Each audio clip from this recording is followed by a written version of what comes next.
Hi, I'm Batu from freefincal. The RBI today has announced a 3-month holiday from EMIs for all term loans and credit card dues. Unfortunately, during this 3-month window, interest on the outstanding balance would accrue, and RBI has just now clarified that after 3 months, immediately after 3 months, banks may claim or ask for this accrued interest along with continuing the EMI.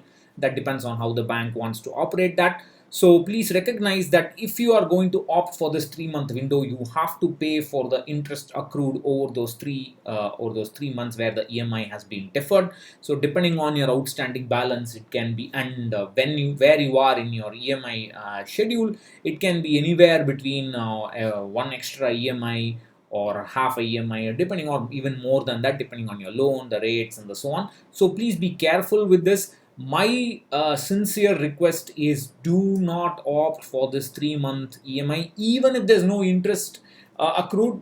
You should not opt for it, but unfortunately there is an interest accrued and you have to pay for it. Initially I had the wrong impression. I had said no in the article, then I have updated it. It probably will take some time for the updation to occur in the article, but please, again, let me repeat, over the 3-month period, if you choose for it, the interest on the outstanding balance would accrue on a, it's not compounding interest, it's simple interest, but it would accrue. And RBI has later just now clarified that immediately after the 3-month window, the interest can be asked, the accrued interest can be demanded by the bank.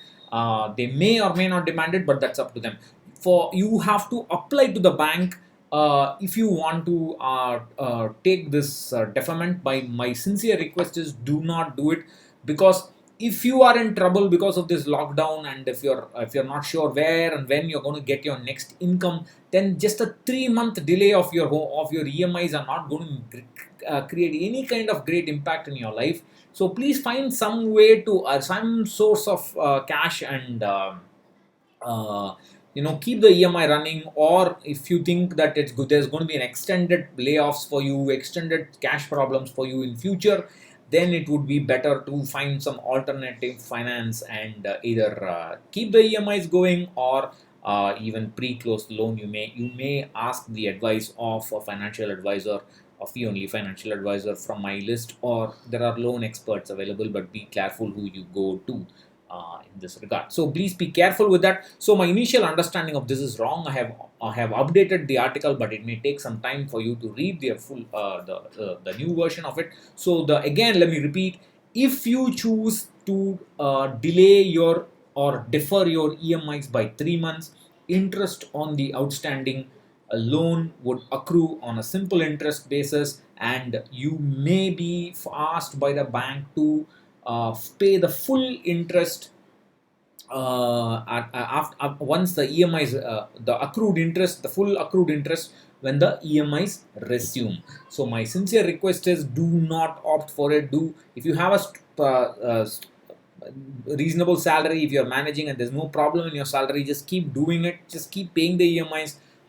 Don't opt for it. That would be my request. I thank members of Awesome Ideas Wealth, especially Sahil Kukrija, for pointing out the RBI's related latest circular. And I have today I had posted, before this article I had talked about the list of equity funds that fell the most and fell the least in the market crash, that is in the 32 day window between February 20th to March 23rd. So please do have a look at that.